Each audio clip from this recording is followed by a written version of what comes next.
Hello दोस्तों, आप सभी को स्वागत है आपके अपने YouTube चैनल अंकित क्लासेस पे। हम लोग एनटीपीसी का सेट स्टार्ट किए हुए थे मैथ का। 3 सेट आप लोगों को मिल चुका है, ये आपका चौथा सेट है और 3 सेट का पीडीएफ आपको अंकित क्लासेस के ऐप पे अवेलेबल है। आप वहां से पीडीएफ देख लीजिए और खुद से भी कोशिश कीजिए 1-2 बार बनाने का। और जो भी दिक्कत आपको हो वो आप कमेंट बॉक्स में कमेंट कर दीजिए। अगर कोई क्वेश्चन आप नहीं समझ रहे हैं तो हम कोशिश करेंगे अगले वीडियो में आपको वो क्वेश्चन फिर से दोबारा समझाने का। चलिए हम लोग बढ़ते हैं सेट नंबर 4 पे। देखिए सेट नंबर 4 का पहला क्वेश्चन आपको क्या दिया हुआ है। कहा गया एक व्यक्ति के पास कुछ आम, वह उनमें से आधे आम और एक अधिक आम ए को बेच देता है। आप क्वेश्चन को थोड़ा सा समझिए। इस क्वेश्चन में क्या कहा जा रहा है। क्वेश्चन देखने में लंबा लग रहा है और क्वेश्चन बनाने में भी थोड़ा सा डिफिकल्ट है, लेकिन हम आपको कोशिश करेंगे समझाने का एक लाइन में भी कि एक लाइन में कैसे ये बन सकता है। कहता है कि एक आदमी के पास कुछ आम है। आम कितना है ये बात तो पता नहीं है, लेकिन कुछ आम है।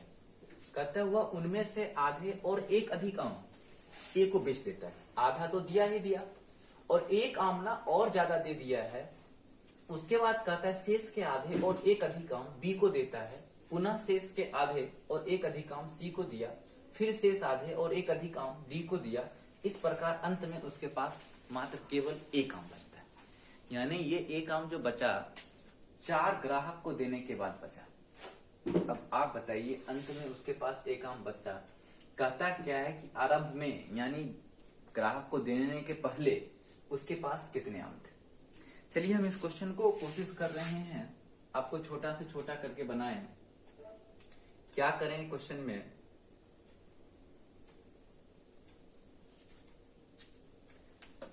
चलिए देखते हैं। पहले इसको ना आप थोड़ा सा समझिए क्या करना है। हम एक एग्जाम्पल पहले आपसे ले रहे हैं। आपको एग्जाम्पल क्या दे रहे हैं कि अगर आपके पास 92 आम है और इस क्वेश्चन के हिसाब से कहा गया कि वह उनमें से आधे आम और एक अधिक आम ए को दे देता है। आप ये बात बताइए कि ए को आप ना कितना आम दीजिएगा। सबसे पहले तो 92 का आप आधा कीजिएगा तो 46 आम तो आप ए को दीजिएगा और 46 आम आपके पास में आ गया। यानी आप जितना बेच दिए हैं आधा, तो आधा तो आपके पास बचेगा। लेकिन क्या कहा कि आधे के बाद एक अधिक ए को बेच देता है। यानी आधे तो दिया ही दिया और एक आम ना और दे देगा। आप ये बात बताइए, आप 46 तब देते जब सिर्फ और सिर्फ आधा देने की बात होता। लेकिन आधा देने की बात नहीं है। आधा देने के बाद आपके पास जो आधा बचा हुआ था, इस आधे में से आपको एक आम और निकाल कर देना है। इसका मतलब आप ए को जो दीजिएगा वो 47 दीजिएगा और आपके पास क्या बचेगा 45। आप क्वेश्चन को यहीं से समझ सकते हैं। आप एक चीज देखिए कि अगर हमको इस मेरे पास जो बचा हुआ है 45, इस 45 में से अगर हमको 92 पर जाना होगा तो हम लोग क्या करेंगे। क्या 45 92 का आधा हुआ है? नहीं। कब आधा होगा? जब ना हम एक आम एक्स्ट्रा जो दिए हुए हैं इसको, इससे एक आम पहले लेंगे, इससे एक आम लेंगे तो मेरे पास 45 ना बच करके क्या हो जाएगा 46। और 46 के केस में ना मेरे पास आधा आम हो जाता है तो 46 का दोगुना 92। ये तो एक ग्राहक का बात। क्वेश्चन में तो एक ग्राहक है नहीं, क्वेश्चन में 4 ग्राहक है। इसी के पैटर्न को आप थोड़ा सा 4 ग्राहक पर अप्लाई कर दीजिए। 4 ग्राहक पर कैसे अप्लाई होगा, हम ना चारों ग्राहक का नाम ले लेते हैं। ए बी सी और डी 4 ग्राहक मौजूद है। और आप एक चीज समझिए कि 4 ग्राहक को देने के बाद अंत में आपके पास कितना सेब बचा, एक सेब बचा। और एक चीज और बताइए कि ये एक सेब कब बच रहा है। अगर हम डी को देने की बात करें कि हम डी को कितना सेब दिए होंगे, आप थोड़ा सा इसको सोचिए कि हम ना आधा सेब देने के बाद एक सेब अपने हिस्सा में से इसको निकाल के देते थे। अगर हम एक सेब अपने हिस्सा में से निकाल के डी को नहीं देते तो आधा सेब मेरे पास बचता, आधा सेब डी के पास बचता। यानी जैसे अभी क्वेश्चन में आपको हम दिए एग्जाम्पल 92 को, तो आप बताइए 92 में से आधा तो 46 की है और आधा हम लिए, आधा आपको दिए आधा हम दिए। अब कहा एक आम और दे दिए, तो एक आम तो हम अपने में से निकाल के आपको दिए हुए और एक आम निकाल करके दिए हुए हैं, यानी आपके पास कितना हो गया 47 और मेरे पास क्या बचा 45। यानी अंत में इसके पास जो एक सेब बचा हुआ था तो आधा में से ना एक सेब दे दिया था। तो आप क्या कीजिए कि आपके पास जिस समय डी को नहीं दिए हुए थे उस समय कितना सेब बचा होगा। तो आप खुद बताइए कि जिस समय हम इस आदमी को ए को नहीं दिए थे उसमें मेरे पास सेब कितना बचा हुआ था 92। फिर नीचे से सोचिए कि 45 है तो आधा में से एक ज्यादा दिया, तो पहले ना आप 45 में एक जोड़ के 46 पूरा, 46 का दुगुना 92। तो आप क्या कीजिए जो एक सेब आप एक्स्ट्रा दिए थे उसको आप ना पहले उससे ले लीजिए। अगर उससे एक सेब ले लेते हैं तो आधा सेब डी के पास आधा सेब मेरे पास। तो आप बताइए डी के पास कितना होगा 2 और मेरे पास कितना होगा 2। तो जिस समय डी को हम नहीं दिए थे यानी देने के लिए गए होंगे उस समय मेरे पास सेब कितना बचा होगा 4। फिर समझिए 4 कैसे आया। आप बताइए यहाँ 92 में से हम आधा आधा किए हुए हैं, तो आधा आधा करने के बाद एक सेब और दिए तो हम 46 में से एक सेब इसको दे दिए और मेरे पास बचा कितना 45। अब इस 45 में से हमको कहाँ जाना है, इस 45 में से हमको जाना है 92 पर। तो 45 में से एक आधा सेब दिए थे वो लिए तो 46 हुआ, 46 का दुगुना 92। तो एक सेब जो एक्स्ट्रा दिए 2 पहले लिए तो 2 और 2 का दुगुना कितना 4। ये प्रक्रिया अंत तक आप लगाते जाइए, आंसर आ जाएगा। आप बताइए कि सी को जिस समय बांट रहे थे उस समय क्या हल होगा। सी को भी तो हम एक एक्स्ट्रा सेब दिए हुए, पहले आप सी का एक्स्ट्रा सेब यहां लीजिए। जैसे हम ना एक्स्ट्रा सेब इसका लिए हुए थे एक, आप एक्स्ट्रा सेब एक लीजिएगा तो 1 4 और 1 कितना 5 और 5 का दुगुना कितना 10। फिर बी से एक्स्ट्रा सेब एक लीजिए 10 और 1 11, 11 का दुगुना कितना 22। और फिर ए से एक एक्स्ट्रा सेब लीजिए तो 23 और 23 का दुगुना 46 और अंत में आपका आंसर क्या हो जाएगा 46 हो जाएगा। ये क्वेश्चन बनाना आसान है लेकिन आपने एक बार और वीडियो को देखिए, हम एक बार और समझाने का कोशिश आपको कर रहे हैं। इस क्वेश्चन में क्या कहा जा रहा है कि आपको 4 ग्राहक को देना है। ये ग्राहक कौन कौन है, ए बी सी और कौन डी है। फिर से आप इसको देखिए और समझने का कोशिश कीजिए। हम ना एक आम अधिक देने की बात हमेशा कर रहा है, अंत में बचा उसका एक सेब। एक आम नहीं देते तो दोनों आदमी आधा आधा लेते हैं, एक आम हम उसे छीन लेते हैं, एक आम छीन लेंगे तो मेरे पास कितना बचेगा 2। इस केस में क्या होगा 2 को डी को भी 2 दिए होंगे, मेरे पास भी 2 होगा। तो जिस समय डी को देने के लिए गए थे उसमें मेरे पास सेब 4 होगा। अब ऊपर सोचिए सी के बारे में, सी को भी एक आम एक्स्ट्रा दिए हुए, सी से पहले एक आम छीन लीजिए आप। तो 4 और 1 कितना होगा 5। अब जिस समय ये 5 है यानी मेरे पास 5 है तो सी के पास भी 5 होता। तो अब सी को जिस समय देने गए थे उस समय सेब कितना था 10। और फिर बी से भी आप एक्स्ट्रा दिए हुए, बी से भी आप लीजिए तो 10 और 1 11। अब 11 का दुगुना कितना 22, यानी जिस समय बी को देने गए थे उस समय 22 था। फिर आगे देखिए कि 22 ए को भी एक्स्ट्रा दिए हुए आप ए से लीजिए तो 22 और 1 कितना 23 और 23 का दुगुना 46 और यही आपका क्या हो जाएगा टोटल सेब होगा जो आपसे पूछा था। आंसर कितना 46 हो जाएगा। चलिए आते हैं हम अगले क्वेश्चन पे, question number 2। Second number question को आप थोड़ा सा देखिए, ये क्वेश्चन बहुत बार पूछा हुआ है। क्वेश्चन को हम लिख रहे हैं 4 बराबर root under x minus x ऐसा बात दिया हुआ है। आप ना ये बात जानते होंगे कि अगर आपके क्वेश्चन में 12 माइनस डॉट डॉट रहता और इसका वैल्यू अगर पूछा जाता तो हम लोग 12 को क्या करते हैं कि 2 लगातार संख्या में तोड़ते हैं। कौन 2 लगातार संख्या लें जिसको गुना करने पर 12 पूछ जाए। तो आपको पता है लगातार संख्या 3 गुने क्या होगा 4। अगर माइनस होगा तो बड़ा वाला छोटा वाला आंसर, अगर प्लस होता तो बड़ा वाला आंसर। यानी अगर माइनस है तो छोटा वाला आंसर कौन होगा 3, आंसर 3। लेकिन अगर प्लस होता तब आंसर क्या होता 4 जाता। आप इस क्वेश्चन को थोड़ा सा देखिए। इस क्वेश्चन में क्या है माइनस दिया हुआ है, आपको पता है कि माइनस वाले में आंसर छोटा होता है। तो आप बताए आंसर कितना है 4 और 4 छोटा होगा कि बड़ा तो छोटा। तो हम लोग एक लाइन में कह सकते हैं कि मेरा वैल्यू जो होगा 4 गुने 5 आंसर क्या हो जाएगा 20 हो जाएगा। आप फिर से एक दूसरा एग्जांपल थोड़ा सा समझिए। अगर क्वेश्चन आपका ऐसा होता कि x plus dot dot dot infinite है और इसका वैल्यू 10 है, अब ये x का मान क्या होगा? अभी हम आपको बताए हैं कि प्लस के केस में बड़ा आंसर 10, लेकिन गुना तो होगा लगातार संख्या में, और 10 बड़ा संख्या है, तो बड़ा संख्या तो छोटा संख्या कौन होगा? 9, यानी आंसर कितना होगा? 90। x का वैल्यू क्या होगा? 90। इस क्वेश्चन को फिर से आप देखिए, आप माइनस लगा हुआ, इसका मतलब आंसर छोटा वाला होगा। जब छोटा वाला 4 आ गया है तो 4 से बड़ा लगातार संख्या में 4 से अगला संख्या कौन आएगा? 5, तो आंसर क्या हो जाएगा? 20 हो जाएगा। चलते हैं क्वेश्चन नंबर 1 पे। आइए तीसरा, क्या कहा तीसरा नंबर में? कहा गया कि ए तथा बी एक काम को 5 दिन में करता है, बी तथा सी 7 दिन में एवं ए तथा सी 4 दिन में पूरा करता है। इनमें से कौन अकेला कार्य करते हुए इस काम को पूरा करने में सबसे कम समय लगाएगा? तो आप वीडियो को रोक करके एक बार थोड़ा बनाने का पहले कोशिश कीजिए। चलिए देखते हैं इस क्वेश्चन को क्या कहा गया है। क्वेश्चन में ए प्लस बी जो है कितने दिन में करेगा? 5 दिन। और बी और सी कितना दिन में करेगा? 7 दिन। ए और सी कितना दिन में करेगा?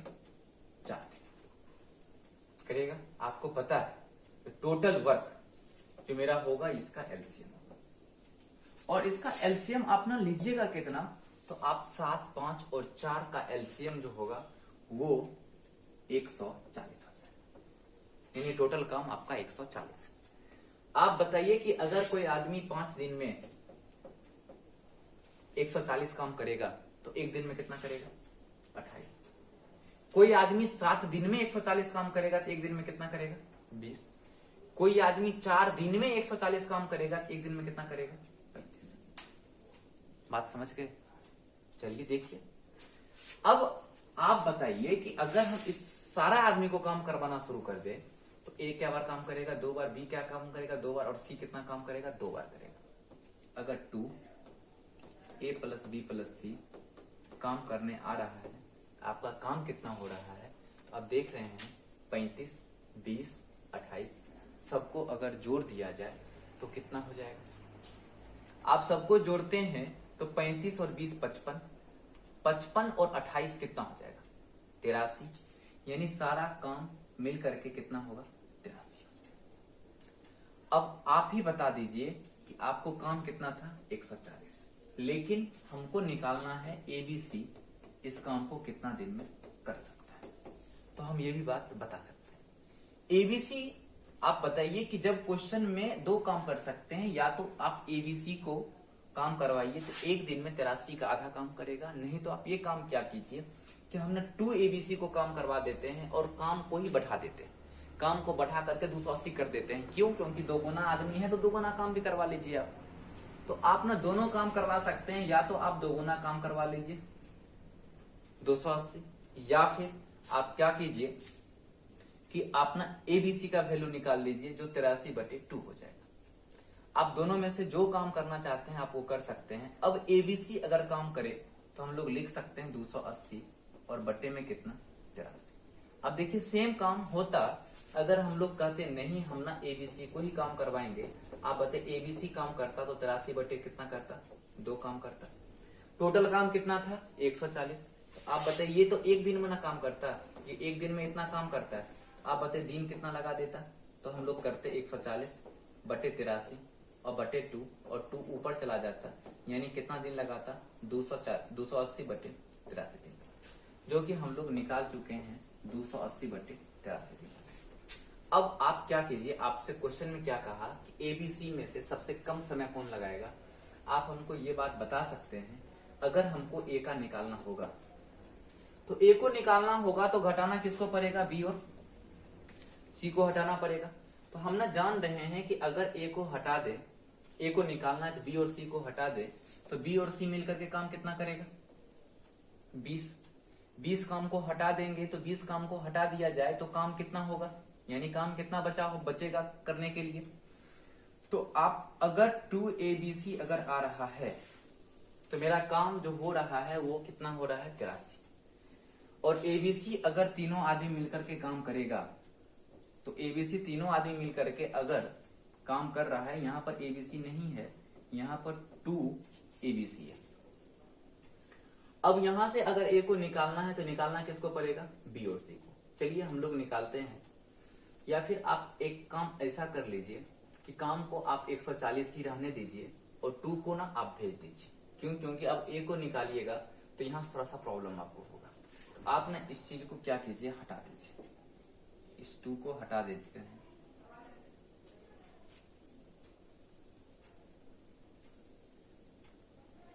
आप यहां से कह सकते हैं ABC जो मेरा काम करेगा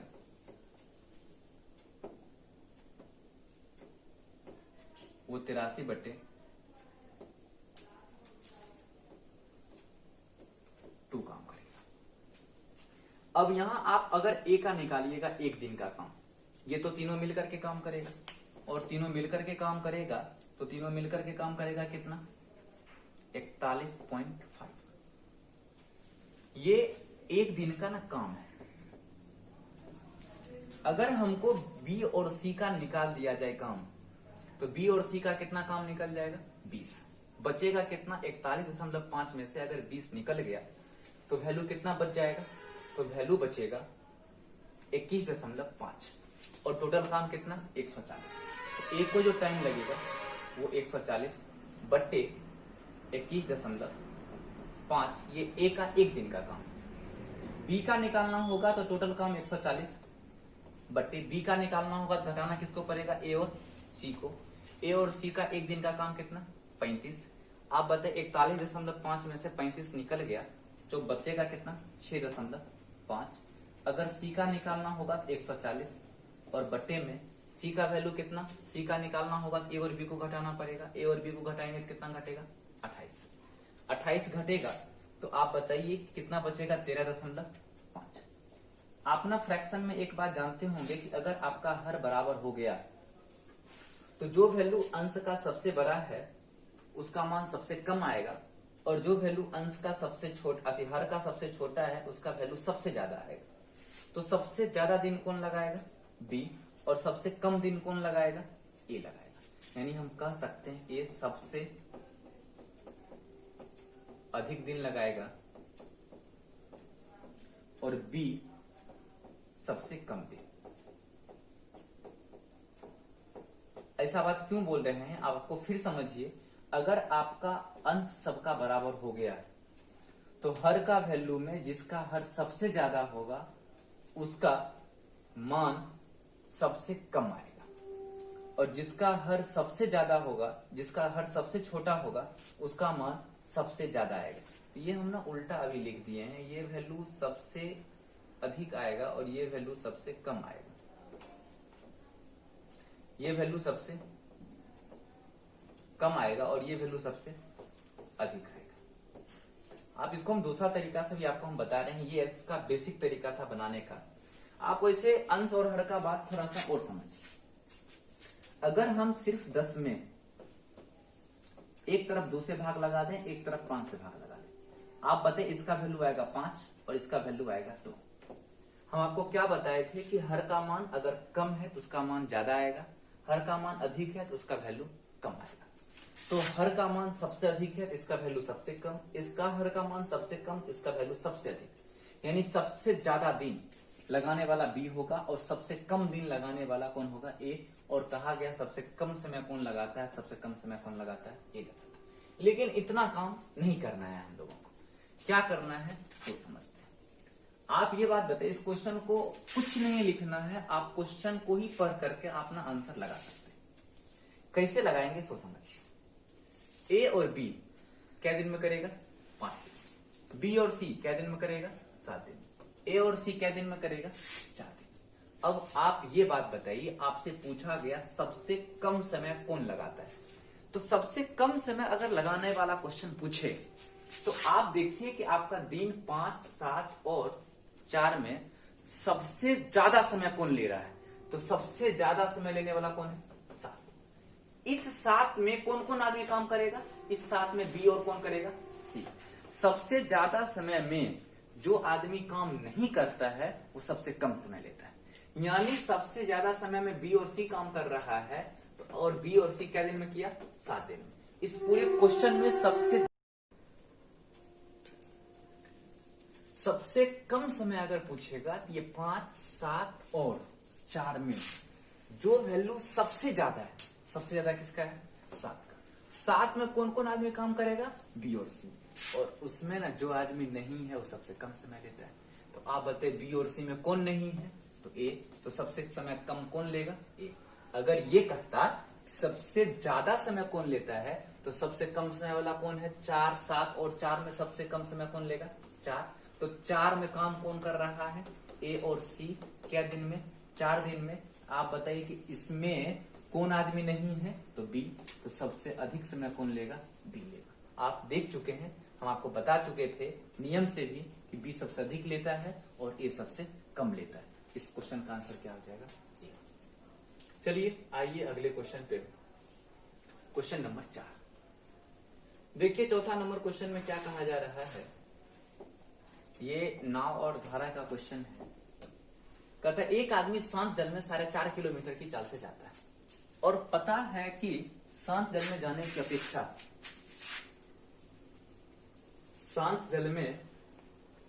की अपेक्षा धारा के विपरीत दिशा में जाने में उसे 2 गुना समय लेता है।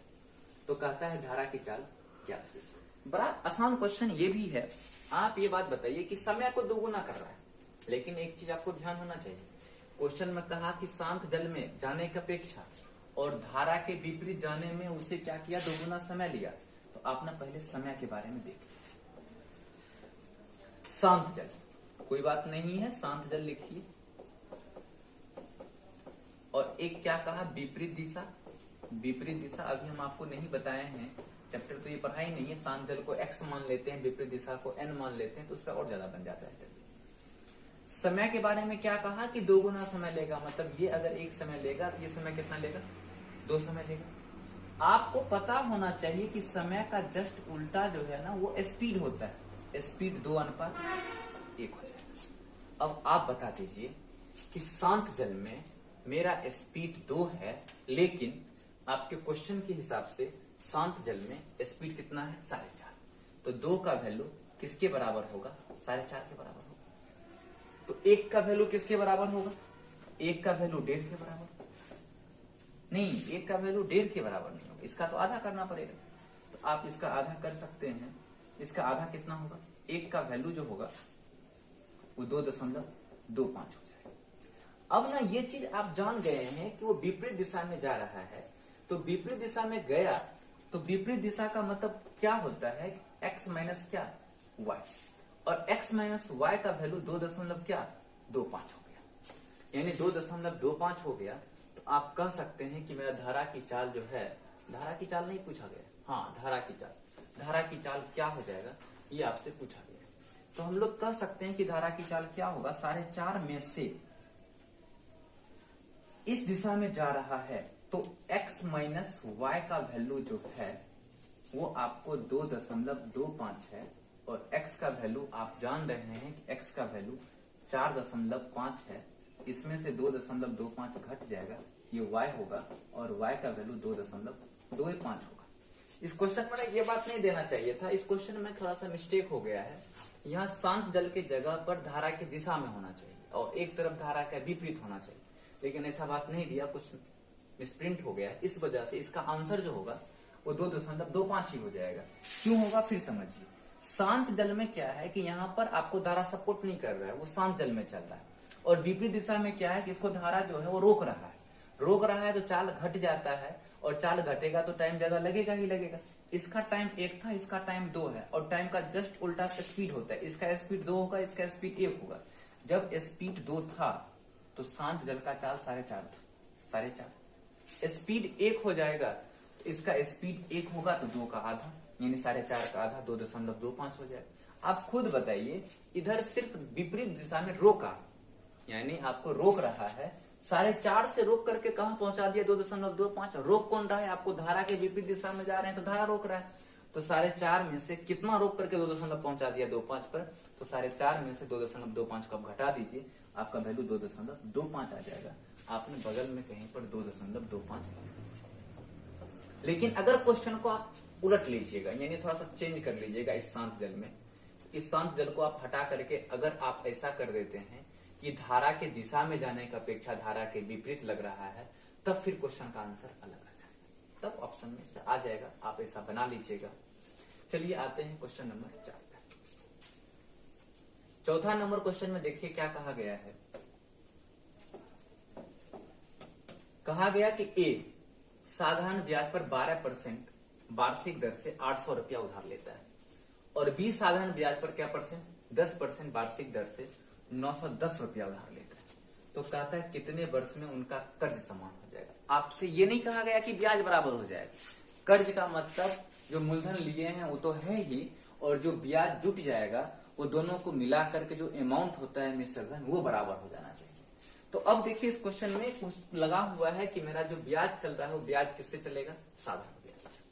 आइए साधारण ब्याज से इसको हम लोग सॉल्व कर सकते हैं। सॉल्व आप वैसे ही कर सकते हैं, आंसर वैसे ही आ जाएगा। क्या करें इस क्वेश्चन का आंसर लाने के लिए, इसको आप थोड़ा सा पहले ही चेंज कर लीजिए। ये यहाँ पर 32 नहीं होगा, ये 22 होगा।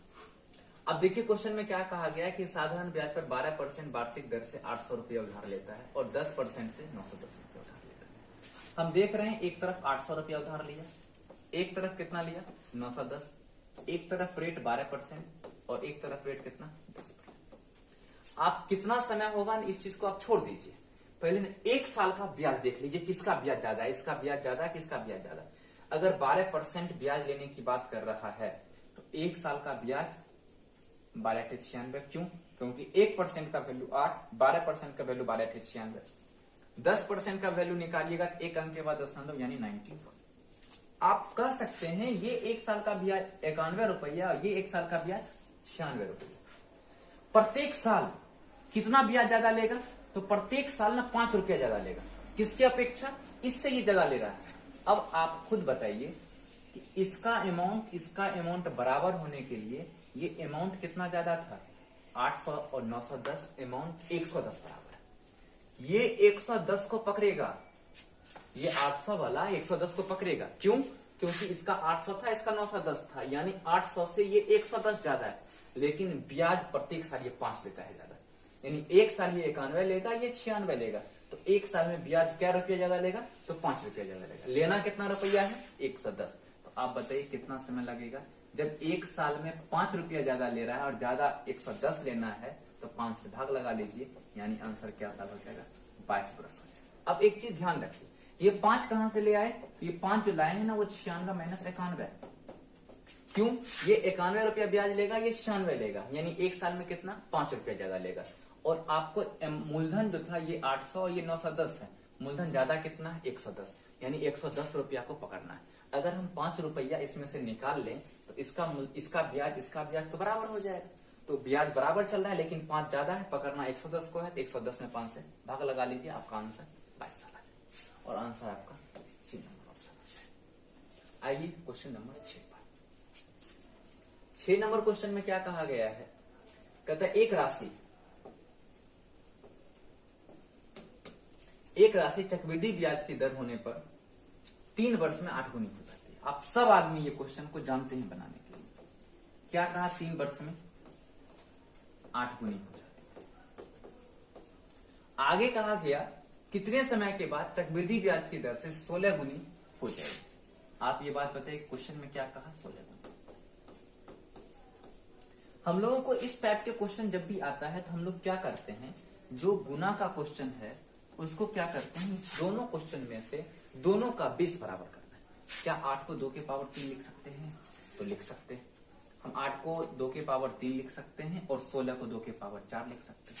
आप एक चीज देखिए कि ये 2 और 2 दोनों का बेस बराबर हो गया, पावर ही आंसर लाएगा। तो इस पावर का वैल्यू 3 और 3 का वैल्यू क्या साल, 3 साल।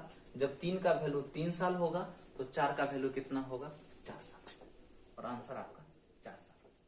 अब बहुत आदमी के मन में एक बात चलिए हम लोग आते हैं 7वें नंबर क्वेश्चन पे। क्या कहा गया है 7वां नंबर क्वेश्चन में, कहा गया कि 2 नारंगी 3 केला और 4 सेब का मूल्य 15 रुपया है और 3 नारंगी 2 केला और 1 सेब का मूल्य 10 रुपया है। आपसे पूछा गया 3 नारंगी 3 सेब 3 केला का कुल मूल्य कितना हो जाए। मान लिया जाए कि 2 ठेला है जिस पर नारंगी केला और सेब बिक रहा है। पहला ठेला वाला क्या कह रहा है कि अगर हम 2 नारंगी 3 केला और 4 सेब अगर देते हैं आपको तो हम आपसे ना 15 रुपया लेंगे। दूसरा ठेला वाला क्या कह रहा है कि अगर हम आपको 3 नारंगी 2 केला और 1 सेब देंगे तो हम आपसे 10 रुपया लेंगे। लेकिन हमको रेट किसका पता करना था? हमको पता करना था 3 नारंगी 3 केला और 3 सेब का, इसका मूल्य क्या होता है। चलिए देखते हैं। सबसे पहले क्वेश्चन में कहा गया 2 नारंगी प्लस 3 सेब प्लस में 4 नहीं 3 सेब नहीं है 3 केला है 3 केला और प्लस में 4 सेब, इसका दाम 15 रुपये। दूसरा ठेला वाला क्या कह रहा है?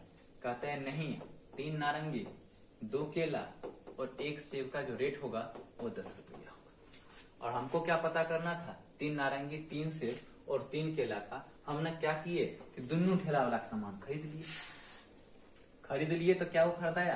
5 नारंगी प्लस 5 केला और प्लस 5 सेब और इसका वैल्यू कितना? 25 हो जाएगा। आप बताइए कि 5 कॉमन ले लिए तो 1 नारंगी 1 केला और 1 सेब का वैल्यू कितना? 25, यानी ये 5 से कटेगा, कितना वैल्यू आएगा? 5। 1 नारंगी 1 केला 1 सेब का रुपया कितना? 5। आपसे पूछा किसका? 3 नारंगी 3 सेब और 3 केला। आप बताइए 3 नारंगी 3 सेब और 3 केला का जो वैल्यू होगा वो क्या होगा? आप 3 कॉमन ले लीजिए, नारंगी प्लस सेब प्लस केला, इसका वैल्यू आप निकाल चुके हैं 5, तो 3 गुने 5 बराबर कितना? 15, और यही आपका क्या हो जाएगा? आंसर। चलिए आते हैं अगले क्वेश्चन पर। ये क्वेश्चन तो बड़ा आसान था। अगला क्वेश्चन 8वां नंबर देखिए क्या कह रहा है। 8वां नंबर में कह रहा है आपको कि 8 संख्याओं का औसत निकाले हैं, जिसका औसत आप देख चुके हैं कि औसत आपका 15 है।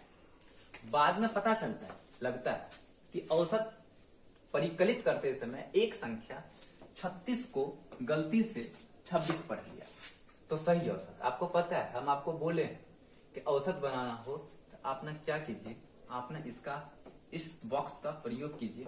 दूसरा तरीका भी है, हम करेंगे वो भी तरीका। आप नाश देख लीजिए। आप बताइए संख्या कितना? 10, एवरेज कितना? 15। आप ना सिंपल यहीं से सोचिए, गुना करने की कोई जरूरत नहीं। आपके क्वेश्चन में कहा गया कि एक संख्या को 36 को गलती से 26 पढ़ लिया। मान लिया जाए कि आप 10th का एग्जाम दिए और 5 सब्जेक्ट का एग्जाम होता है। आपको ना मैथ में ना वो गलती से क्या किया? 40 नंबर दे दिया और आप ना मैथ में चैलेंज कर दिया और चैलेंज करने के बाद आपका नंबर में 80 हो गया, तो आपका जो मार्कशीट होगा उसमें से 40 नंबर को पहले निकालेगा, क्योंकि वो गलत छप गया और सही क्या था? 80। तो सही को क्या करेगा? जोड़ेगा और गलती वाला को क्या करेगा? निकालेगा।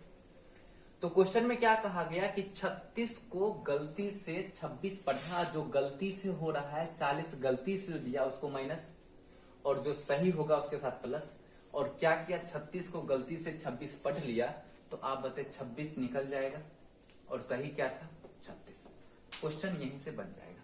ये दोनों का वैल्यू जो हो रहा है वो प्लस में 10 की माइनस में 10? प्लस में 10। नंबर क्या है वो? 10 हो। आप बताए एवरेज पर क्या फर्क पड़ेगा? हम लोग यहीं से निकाल देंगे। एवरेज पर फर्क पड़ने वाला 10/10, मतलब प्लस में 1 की माइनस में 1? प्लस में 1। एवरेज पहले 15, अब प्लस में 1 हो जाएगा। एवरेज कितना होगा? 16। या फिर आप इसको अगर पूरे डिटेल में करते हैं तब भी कर सकते थे, लेकिन उतना डिटेल करने की कोई जरूरत यहाँ नहीं है।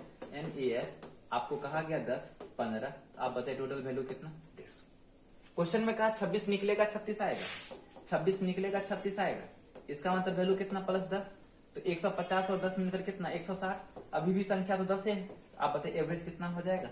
एवरेज 160 और बट्टा में 10, यानी एवरेज कितना? 16, और यही आपका आंसर। चलते हैं अगले क्वेश्चन पे। Question number 9। 9वां नंबर क्वेश्चन में क्या कहा गया है कि अमित ने 36,000 रुपया निवेश करके एक व्यापार आरंभ करता है और 4 महीने के बाद रुपेश भी कुछ राशि निवेश करके व्यापार में शामिल हो गया। वर्ष के अंत में कुल लाभ 9:7। आप एक चीज ध्यान रखिए कि जिस अनुपात में हम रुपया लगाएंगे उसी अनुपात में लाभ होगा। और सिर्फ रुपया लगाने से नहीं होगा, रुपया के साथ साथ रुपया व्यापार में शामिल भी होना चाहिए। वो कितना दिन तक शामिल होगा ये भी बात आपको ध्यान में रखना पड़ेगा। अमित का पैसा 36,000 और 4 महीने के बाद रुपेश भी लेके आया। स्टार्टिंग में रुपेश नहीं, अमित अकेले लगाया। वर्ष के अंत में मतलब क्या, अमित का पैसा 36,000 1 साल तक काम किया। रुपेश का पैसा 4 महीना तक काम नहीं किया, रुपेश का पैसा 8 महीना काम किया, लेकिन कितना रुपया काम किया नहीं पता, और अंत में 9:7 के अनुपात में पैसा बांट दिया। आप बताइए, जिस अनुपात में पैसा लगता है उसी अनुपात में लाभ होगा। तो ये आपका 36,000 गुने 12 महीना तक काम करता है किसका, अमित का। रुपेश 4 महीने के बाद आ रहा है और 1 साल का बाद का कहानी है, तो 4 महीने के बाद आएगा तो क्या महीना पैसा काम करेगा, 8 महीना। कितना पैसा लगा पता नहीं, और लेकिन अंत में क्या होना चाहिए, 9/7। आप इसको तोड़ लीजिए, आपका आंसर आ जाएगा। क्या ऐसा काम कर सकते हैं, 9 चौका 36 और 000, 8 बचे 40, 00 और x का वैल्यू 12 7 84, या फिर आप 12 25 60, ऊपर पर आपका 6,000 और गुने 7 और 7 6 42,000, और आंसर आपका 42,000 आ गया। चलिए अगला क्वेश्चन पे देखिए। आपका अगला क्वेश्चन है 10 नंबर। 10वां नंबर क्वेश्चन में क्या दिया हुआ है, √5 का वैल्यू आपको दे रखा है। √5 का वैल्यू दिया हुआ है और आपसे कहा कि 4 + 5 √6 + 2√5, इसका वैल्यू आपको निकालना है। बड़ा आसान काम है ये भी निकालना। जब भी क्वेश्चन ना इस टाइप से आपको मिले, मान लिया जाए आपको मिल जाए 7 + 2√12, तो आपको ये देखना है कि कौन दो संख्या लें जिसको जोड़ने पर ये वैल्यू मिल जाए और गुना करने पर ये वैल्यू मिल जाए। लेकिन ये बात तभी तक सही हो सकता है जब इस रूट के पहले 2 होगा, 2 नहीं होगा तो ये काम नहीं कर सकते। तो आप यहाँ कह सकते हैं ये 4 और 3, 4 3 7 और 4 3 12, ऊपर का रूट दोनों पे लगेगा, यानी इसका वैल्यू क्या होगा, तो 2 + √3 हो जाएगा। वही काम आप यहाँ भी करिए, थोड़ा सा सोचिए, ऐसा कौन दो संख्या लें जिसको जोड़ने पर 6 और गुना करने पर 5 उड़ जाए। तो हमको ऐसा लग रहा है 5 और 1 6, और 5 गुने 1 बराबर 5। और दोनों पर क्या चढ़ेगा, रूट चढ़ेगा। ये बात सही इसलिए है क्योंकि बगल में 2 रूट लगा हुआ है, 2 लगा हुआ है। अब ये तो सिर्फ इसका काम हुआ है, और इसके बाहर में कौन मौजूद है, 5, और प्लस में कौन, 4। आप बताइए कि 4 + 5 को अगर हम √5 से गुना कर दें तो हम इसको लिख सकते हैं √5 का वैल्यू 2 × 236, या फिर आप एक काम और कर लीजिए कि अंदर में ही 2.236 और प्लस में 1 कर लीजिए, और बाहर निकाल करके आप इसको गुना कर दीजिए। और नहीं, आपको मन नहीं करता हो तो आप ना ये काम नहीं भी कर सकते हैं। आप इसको हटाइए ये पूरे को, और आप क्या कीजिए यहाँ पे कि 5 गुने इसका वैल्यू आप देख रहे हैं कि 2.236, और प्लस इस 5 को 1 से गुना किया जाए तो 5 और 4 मिलकर 9, और 5 से गुना करेंगे 6 × 5 = 30, बचा कितना 3, 5 × 15 3 18, बचा कितना 1, 5 दूनी 10 और 1 11, बचा कितना 1, तो 5 दूनी 10 और 1 11, 11 और 9 क्या हो जाएगा 20, और 20.110। चलिए आज भी हम 10 क्वेश्चन आपको करवा दिए हैं, फिर मिलते हैं अगले दिन, तब तक के लिए बाय।